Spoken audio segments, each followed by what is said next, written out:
Hi friends, அனைவருக்கும் வணக்கம். நாம் இன்னைக்கு பெண்களுக்கு அன்றாட வாழ்க்கையில தேவைப்படுற மிகவும் பயனுள்ள டிப்ஸ் தாங்க பார்க்க போறோம். இந்த டிப்ஸ் எல்லாமே நீங்க தெரிஞ்சுக்கிட்டீங்கன்னா நம்ம கிச்சன்ல மணிக்கணக்கில் நின்று வேலை செய்ய தேவையில்லைங்க. அதுவும் இல்லாம டென்ஷனே இல்லாம ரொம்ப ஃப்ரீயா ஈஸியா நம்ம வேலை செய்யலாம். வீடியோக்குள்ள போறதுக்கு முன்னாடி நண்பர்கள் அனைவரிடமும் ஒரு அன்பான வேண்டுகோள். இன்னும் நம்ம சேனல்ல நிறைய பேர் சப்ஸ்கிரைப் பண்ணாமலே பார்த்துட்டு இருக்கீங்க. ப்ளீஸ் சப்ஸ்கிரைப் பண்ணுங்க, சப்போர்ட் பண்ணுங்க. வீடியோவை முழுமையாக பாருங்க ஃப்ரெண்ட்ஸ். பார்த்துட்டு எல்லாருக்கும் ஷேர் பண்ணுங்க. வாங்க இப்போ வீடியோக்குள்ள போகலாம். ஃபர்ஸ்ட் பார்த்துடலாம் ஃப்ரெண்ட்ஸ். இந்த மாதிரி கோல்ட் செயின்லாம் யூஸ் பண்ணோம்ல, அதில் பின்னாடி மாற்ற டைப் வந்து இந்த மாதிரி ஹூக் டைப்பில் கொடுத்துருப்பாங்க. இதை வந்து குழந்தைங்களுக்கு போட்டு விடுறதுக்கு நமக்கு கொஞ்சம் பயமாக இருக்கும். அதை வந்து கலண்டு விழுந்துருமோன்னு பயமாக இருக்கும். அந்த மாதிரி பயம் இல்லாமல் குழந்தைங்களுக்கு நம்ம மாட்டி விடுறதுக்கு ஈஸியான டிப்ஸ் இருக்குங்க. இந்த குழந்தைங்களை பட்டன் தோடெலாம் யூஸ் பண்ணுவாங்களா, ஆர்டிஃபிஷியல் தோடு, அதுக்கு பின்னாடி இருக்கிற திருகாணி இருக்கும்ல, இதே மாதிரி தான் இருக்கும். இது வந்து டிரான்ஸ்பரண்ட் கலரில் இருக்கும். இதை வந்து நம்ம எடுத்துக்கணுங்க. நம்ம இப்போ இந்த செயினை வந்து அந்த ஹூக்கில் மாட்டிருங்க. மாட்டினதுக்கப்புறம் இந்த திருகாணியை அந்த ஹூக்குக்குள்ளே நல்லா நுழைச்சி விட்டுருங்க. நுழைச்சிட்டு இந்த ஹூக்கை நல்லா ப்ரெஸ் பண்ணி விட்டுருங்க. இந்த மாதிரி பண்ணுறதுனால நமக்கு செயின் கலண்டே விழுகாதுங்க. இனிமேல் பயம் இல்லாமல் நம்ம மாட்டி விட்டுடலாம். இது டிரான்ஸ்பரண்ட்டாக இருக்கிறதுனால நமக்கு அசிங்கமாகவும் தெரியாது. ஸோ இது நல்ல ஒரு டிப்ஸு. கண்டிப்பாக எல்லாரும் ட்ரை பண்ணி பாருங்கள். இப்போ நெக்ஸ்ட் டிப் பார்த்துடலாம் ஃப்ரெண்ட்ஸ். இப்போ நம்ம நெயில் பாலிஷ்லாம் யூஸ் பண்ணுவோம்ல, அது உள்ள நெயில் பாலிஷ் இருக்கும்போதே நமக்கு சம்டைம்ஸ் கிளாட் ஆன மாதிரி ஆயிருங்க. ஸ்மூத்தாக வைக்க வராது. அந்த டைமில் என்ன பண்ணுறீங்கன்னா, நம்ம வீட்டில் எல்லாருமே பாடி ஸ்ப்ரே யூஸ் பண்ணுவோம்ல, அது எந்த பிராண்டாக இருந்தாலும் பரவாயில்ல, அதை வந்து கொஞ்சமாக இதுக்குள்ளே நல்லா ஸ்ப்ரே பண்ணி விட்டுருங்க. ஸ்ப்ரே பண்ணிவிட்டு நல்லா இந்த நெயில் பாலிஷ் பாட்டில் நல்லா மூடி போட்டு க்ளோஸ் பண்ணிவிட்டு நல்லா ஷேக் பண்ணி விட்டுருங்க.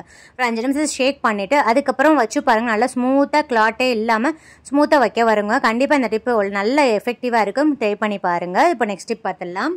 இந்த மாதிரி நம்ம ஆயில் கண்டெய்னர்லாம் யூஸ் பண்ணுவோம்ல, அது பார்த்தீங்களா வெளிப்புறம் பாருங்கள் ரொம்ப பிசு பிசுன்னு இருக்கும். மழை காலத்தில் சொல்லவே வேணாம், ரொம்ப பிசு பிசுப்பு தன்மையாக இருக்கும். அது எப்போ பார்த்தாலும் நம்ம கழுவிக்கிட்டே இருக்க முடியாதுல்ல.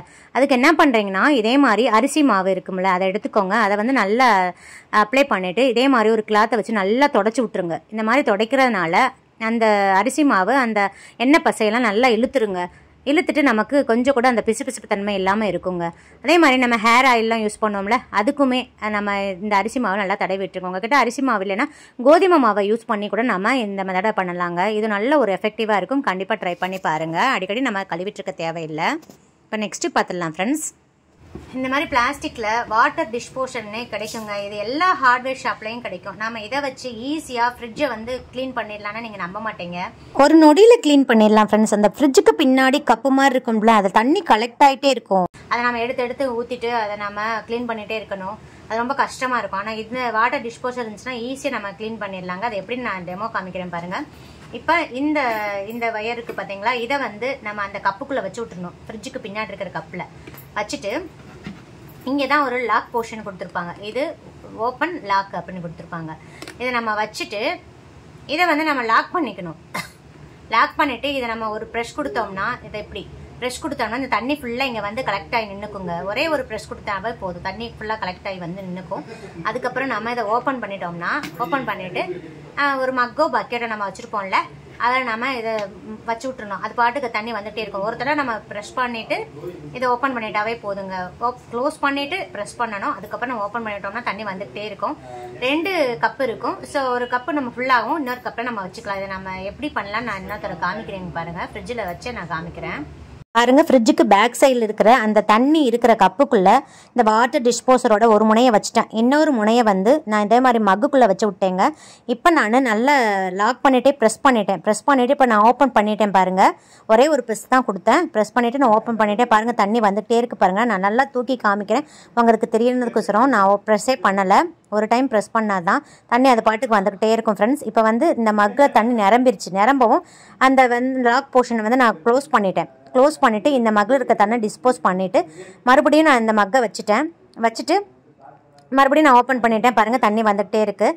நான் சின்ன மக்கை வச்சுருக்கறனால இந்த தண்ணியை டிஸ்போஸ் பண்ண வேண்டியதாக இருந்துச்சு. நீங்கள் பெரிய பக்கெட்டாக வச்சு விட்டுடலாம் ஃப்ரெண்ட்ஸ். அது பாட்டுக்கு நமக்கு ஃபில் ஆயிரும். நம்ம லாஸ்ட்டாக ஒரு டைம் மட்டும் எடுத்து டிஸ்போஸ் பண்ணால் போதும்.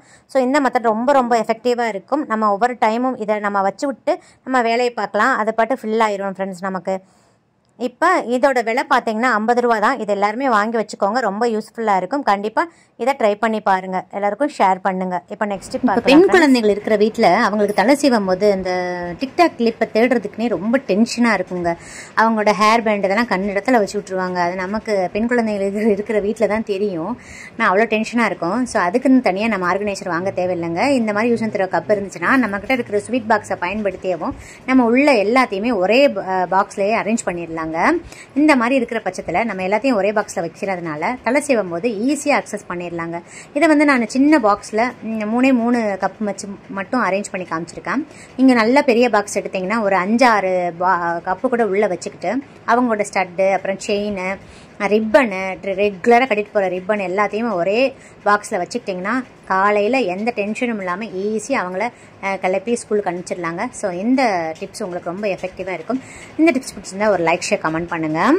இப்போ நெக்ஸ்ட் டிப் பார்த்துடலாம் ஃப்ரெண்ட்ஸ். இப்போ இதே மாதிரி வேஸ்டான டிஷர்ட்டு, இப்போ குழந்தைங்க யூஸ் பண்ண டிஷர்ட்லாம் இருக்கும் பார்த்தீங்களா, யாருக்குமே கொடுக்க முடியாத அளவுக்கு இருக்கும், கிழிஞ்சிருக்கும், ரொம்ப ஃபேடாக இருக்கும். இப்போ யாருக்காவது நம்ம ஒருத்தவங்களுக்கு கொடுக்குறோம்னா அவங்க 2 டைம் யூஸ் பண்ணுற மாதிரி இருக்கணுங்க.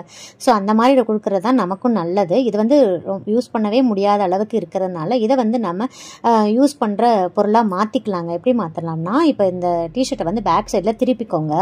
திருப்பிட்டு இந்த மாதிரி கழுத்து பகுதி இருக்குது பார்த்தீங்களா, இந்த கை பகுதி கழுத்து பகுதி இருந்து நல்லா இந்த மாதிரி வீடியோவில் காமிக்கிற மாதிரி நல்லா மடக்கி விட்டுருங்க. மடக்கிட்டு இதே மாதிரி ரப்பர் பேண்ட் இருக்கும் பார்த்தீங்களா, அதை போட்டுருங்க. போட்டுட்டு இப்போ ஃப்ரண்ட் பக்கம் நல்லா திருப்பிக்கோங்க. திருப்பிட்டிங்கன்னா இது ஒரு கவர் மாதிரி ஆயிருங்க. பாருங்க, இதை அப்படியே மிக்ஸ் ஜாருக்கு மாட்டி விட்டுறலாங்க. பாருங்க, அழகா ஒரு கவர் மாதிரி ஆயிடுச்சு. இதை ஆன்லைன்லையும் வாங்கலாம். ஆன்லைனில் வாங்கினீங்கன்னா 200-300 சொல்லுவாங்க. ஏன் நம்ம வேஸ்ட்டாக மணி செலவு பண்ணணுங்க. நம்ம கிட்ட வேஸ்ட்டுன்னு தூக்கி போடுற பழைய துணியை வந்து நம்ம இப்படி யூஸ்ஃபுல் ப்ராடக்டாக மாற்றிக்கலாம். துணியை அழுக்கானாலும் ஈஸியாக வாஷ் பண்ணிட்டு நம்ம வேற மாற்றிக்கலாங்க. எல்லாருக்கிட்டையும் டிஷர்ட் இருக்காது, ஆனால் எல்லாருக்கிட்டையும் இந்த மாதிரி பில்லோ கவர் இருக்கும். வேஸ்ட்டுன்னு தூக்கி போடுற பில்லோ கவரை கூட நம்ம இதில் மாட்டி விட்டுக்கலாம். பாருங்க, இதுக்கு நீட்டாக ஒரு கவர் ரெடி ஆயிடுச்சு. உங்ககிட்ட என்ன இருக்கோ அதை நம்ம யூஸ் பண்ணி போட்டுக்கலாங்க. நெக்ஸ்ட் பார்க்கறதுக்கு முன்னாடி ஒரு ரெசிபி வீடியோ பார்த்துடலாம் ஃப்ரெண்ட்ஸ். இதே மாதிரி குக்கர் எடுத்துக்கோங்க. குக்கரில் 2 டீஸ்பூன் ஆயில் சேர்த்துக்கோங்க, 1 டீஸ்பூன் நெய் சேர்த்துக்கோங்க. இப்போ நெய் நல்லா காயவும் ஸ்பைசஸ் எல்லாம் சேர்த்துக்கோங்க. பட்டை, கிராம்பு, அனாசிப்பூ, பிரிஞ்சி இலை, 1/4 டீஸ்பூன் சீரகம், 1/4 டீஸ்பூன் சோம்பு எல்லாம் சேர்த்து நல்லா பொரிய விடுங்க. இப்போ பொரியவும் நான் ஒரு பெரிய சைஸ் பெரிய வெங்காயத்தை நல்லா ஃபைனாக சாப் பண்ணி வச்சுருக்கேன். நீல் வாக்கில் சாப் பண்ணி வச்சுருக்கேன், அதை சேர்த்துக்கலாங்க. இப்போ வெங்காயம் வந்து நல்லா இந்த மாதிரி கோல்டன் ப்ரௌனிஷாக சிவந்து வர அளவுக்கு நம்ம வதக்கி கொடுத்துடணும். அப்போ தான் இந்த சாதம் நல்லா டேஸ்ட்டாக இருக்கும். இப்போ நெக்ஸ்ட்டு வந்து நான் 2 பெரிய சைஸ் பெரிய தக்காளியை வந்து நல்லா பழுத்த தக்காளியை எடுத்துக்கோங்க. அதை வந்து நான் மிக்சியில் அரைச்சி இதே மாதிரி விழுதாக எடுத்து வச்சுருக்கேன். அதை அதில் சேர்த்துடலாம். சேர்த்துட்டு நல்லா மிக்ஸ் பண்ணி கொடுத்துருங்க. இப்போ இது கூடயே 1 டீஸ்பூன் இஞ்சி பூண்டு விழுது சேர்த்துட்டு நல்லா மிக்ஸ் பண்ணி கொடுத்துருங்க. இப்போ ஃப்ளேமை கம்ப்ளீட்டாக சிம் பண்ணிடுங்க. டீஸ்பூன் கொத்தமல்லி தூள், 1/2 டீஸ்பூன் கரம் மசாலா தூள், 1/4 டீஸ்பூன் மஞ்சள் தூள், 1 டீஸ்பூன் சில்லி பவுடர் உங்கள் காரத்துக்கு தகுந்த மாதிரி சேர்த்துட்டு நல்லா மிக்ஸ் பண்ணி கொடுத்துருங்க. இப்போ இது கூடயே 1/4 கப் நல்லா ஃப்ரெஷ்ஷான பச்சை பட்டாணி சேர்த்து விட்டுருங்க. நெக்ஸ்ட்டு 1 கைப்பிடி அளவு கொத்தமல்லி தலை, 1 கைப்பிடி அளவு புதினா தலையை சேர்த்து நல்லா மிக்ஸ் பண்ணி கொடுத்துருங்க. ஒரு 5 நிமிஷத்துக்கு அப்படியே விட்டுருங்க. ஃப்ளேம் கம்ப்ளீட்டாக சிம்மில் தாங்க இருக்கணும். இப்போ பாருங்கள், எண்ணெய் பிரிஞ்சு வரணும். பாருங்கள், நல்லா எண்ணெய் பிரிஞ்சு வந்து இதை பார்த்தீங்கன்னா நல்லா தொக்கு பதத்துக்கு இருக்குன்னு பாருங்கள். இந்த மாதிரி இருந்தால் தான் நல்லா டேஸ்ட்டாக இருக்கும். இப்போ வந்து நான் நெக்ஸ்ட்டு சின்ன முடி அரை முடி தேங்காய் எடுத்து நல்லா மிக்சியில் அரைச்சிட்டு தேங்காய் பால் எடுத்துருக்கேங்க. 1 கப் தேங்காய் பால் எடுத்திருக்கேன். நீங்கள் எந்த கப்பில் பாசுமதி ரைஸ் அளந்துருக்கீங்களோ அதே கப்பில் தான் 1 கப் தேங்காய் பால் எடுத்துக்கோங்க. 1 கப் பாசுமதி ரைஸுக்கு 1.5 கப் தண்ணி சேர்க்கணுங்க. நான் 1 கப் தேங்காய் பாலாக சேர்க்கறதுனால 1/2 கப் வந்து தண்ணி சேர்த்துக்கிறேன். தண்ணி சேர்த்துட்டு நல்லா மிக்ஸ் பண்ணி கொடுத்துருங்க. இப்போ சால்ட்டு சேர்த்துக்கோங்க. நீங்கள் கப்போட அளவை மாற்றிடக்கூடாதுங்க. அளவு மாறிச்சுன்னா எல்லாமே மாறி போயிடும். தண்ணி நல்லா கொதிச்சிருச்சு. நான் இன்றைக்கி 1 கப் பாசுமதி ரைஸை நல்லா கழுவிட்டு 2-3 டைம் கழுவிட்டு 20 நிமிஷம் ஊற வச்சு தண்ணியை ஒட்ட வடித்து எடுத்து வச்சுருக்கேங்க. பாசுமதி ரைஸை நல்லா 20 நிமிஷம் ஊற வச்சாதான் நல்லா உதிரியாக நல்லா சாஃப்டாக வெந்து கிடைக்குங்க. அதனால் ஊற வச்சுக்கோங்க. நீங்கள் 20 நிமிஷம் ஊற வச்சா மட்டும்தான் 1.5 கப் தண்ணி அளவு கரெக்டாக இருக்கும். ஊற வைக்கலைன்னா 2 கப் தண்ணி சேர்த்துக்கோங்க. அப்போ தான் கரெக்டாக இருக்கும். அடிப்பிடிக்காமல் நல்லா பொலன்னு உதிரியாக வெந்து வருங்க. இப்போ உப்பு செக் பண்ணிக்கோங்க. லைட்டாக கரண்டி வச்சு மிக்ஸ் பண்ணி கொடுங்க. இல்லாட்டி அந்த ரைஸ் எல்லாம் உடஞ்சி போயிடும். இப்போ மூடி போட்டு க்ளோஸ் பண்ணிட்டு வெயிட் போட்டுருங்க. மீடியம் ஃப்ளேமில் வச்சுட்டு ஒரே 1 விசில் விட்டுருங்க. பாருங்க, ப்ரெஷர்லாம் ரிலீஸ் ஆனதுக்கப்புறம் தான் ஓப்பன் பண்ணணும். நான் ஓப்பன் பண்ணிட்டேன். அப்போ ஜம்மு நல்லா வாசமாக இருக்குங்க. பிரியாணியும் தோற்று போகும், அந்த அளவுக்கு நல்லா வாசமாக இருக்குது. பாருங்கள், கொஞ்சம் கூட அடிப்படிக்கல, நல்லா பொலன்னு குழையாமல் உதிரியாக வெந்து வந்திருக்குங்க. இதில் தேங்காய் பால் சேர்த்துருக்கனால டேஸ்ட் அமேசிங்காக இருக்கும். குழந்தைங்களுக்கு ஒரு டைம் இந்த மாதிரி செஞ்சு கொடுங்க. 10 நிமிஷத்தில் செஞ்சிடலாங்க. இதில் தேங்காய் பால் சேர்த்துருக்கனால ஹெல்த்தியும் கூட. நான் இன்றைக்கி சைட் டிஷ்ஷாக வெண்டைக்காய் 65 செஞ்சுருக்கேங்க. ரொம்ப டேஸ்ட்டாக இருக்கும்.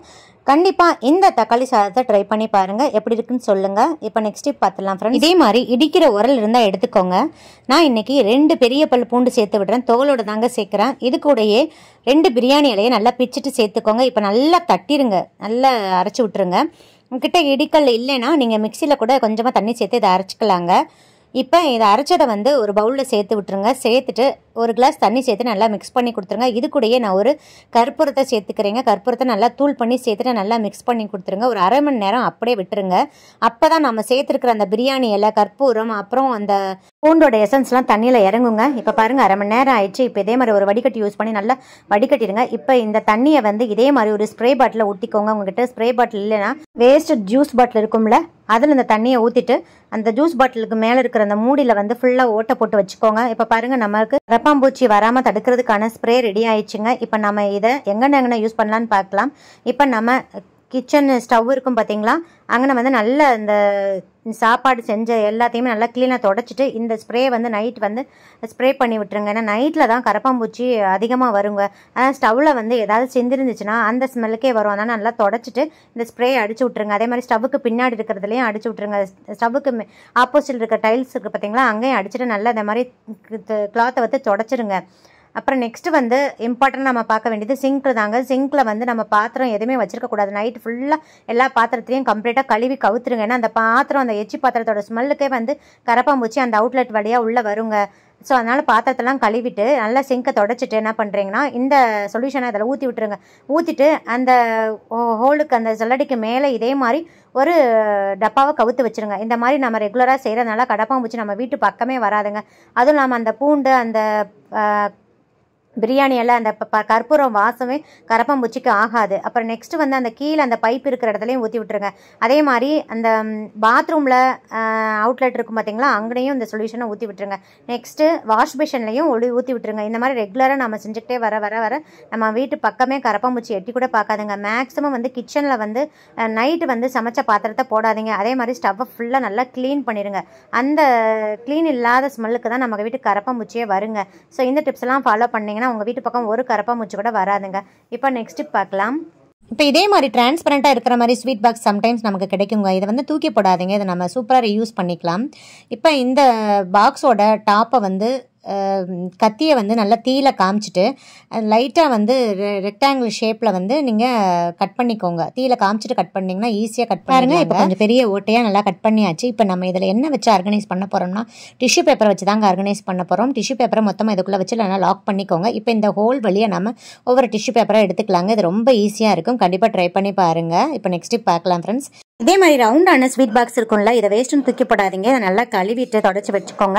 இந்த பேக் சைடில் வந்து இந்த மாதிரி நல்லா ஹோல் போட்டுக்கோங்க. நெக்ஸ்ட் கத்தியை வச்சு இந்த மாதிரி ஷேப்பாக கட் பண்ணி இந்த இடத்துல நல்லா ஹோல் போட்டுக்கோங்க. நம்ம ஆணியில் மாற்ற அளவுக்கு நல்லா ஹோல் போட்டு விட்டுருங்க. இப்போ நமக்கு ஒரு பாக்ஸ் அழகாக ரெடி ஆயிடுச்சுங்க. நம்ம இதில் என்ன வச்சு ஆர்கனைஸ் பண்ண போகிறோம்னா சோப்பை தாங்க வைக்க போகிறோம். இப்போ சோப்பை நம்ம தண்ணியோட அப்படியே வச்சோம்னா அது தண்ணியில் இருந்திருந்து நமக்கு கரைஞ்சி ரொம்ப வேஸ்ட் ஆயிருங்க. சோப்பு ரொம்ப கரைஞ்சி போயிடும். இந்த இதில் வச்சோம்னா நமக்கு அந்த ஓட்ட வழியாக தண்ணி ஃபுல்லாக ட்ரெயின் ஆயிருங்க. சோப்பு அப்படியே இருக்கும், கரையவே கரையாது. மழை காலத்தில் இது ரொம்ப யூஸ்ஃபுல்லாக இருக்கும். இதுக்கு நம்ம ஆர்கனைஸாக தனியாக காசு கொடுத்து ஆன்லைன்லாம் வாங்க தேவையில்லைங்க. இதை நம்ம இந்த மாதிரி ஆன்லைனையும் மாட்டிக்கலாம். அப்படி இல்லைன்னா செல்லோ டேப் வச்சு டைல்ஸில் கூட ஒட்டிக்கலாங்க. இந்த டிப்ஸ் ரொம்ப யூஸ்ஃபுல்லாக இருக்கும். ஸோ வேஸ்ட்டான பாக்ஸை வந்து தூக்கி போடாமல் இந்த மாதிரி ரீயூஸ் பண்ணிக்கலாம். இது வரைக்கும் நீங்கள் பார்த்த டிப்ஸில் ஏதாவது ஒன்றாவது உங்களுக்கு பயனுள்ளதாக இருக்கும்னு நினைக்கிறீங்க. அப்படி பயனுள்ளதாக இருக்குன்னு நினச்சிங்கன்னா நம்ம சேனலுக்கு ஒரு லைக் கொடுத்து சப்ஸ்கிரைப் பண்ணிக்கோங்க. நிறைய எல்லாருக்கும் ஷேர் பண்ணிக்கோங்க. மீண்டும் அடுத்த ஒரு நல்ல பதிவில் உங்களை சந்திக்கும் வரை நன்றி கூறி விடைபெறுகிறேன். நன்றி, வணக்கம்.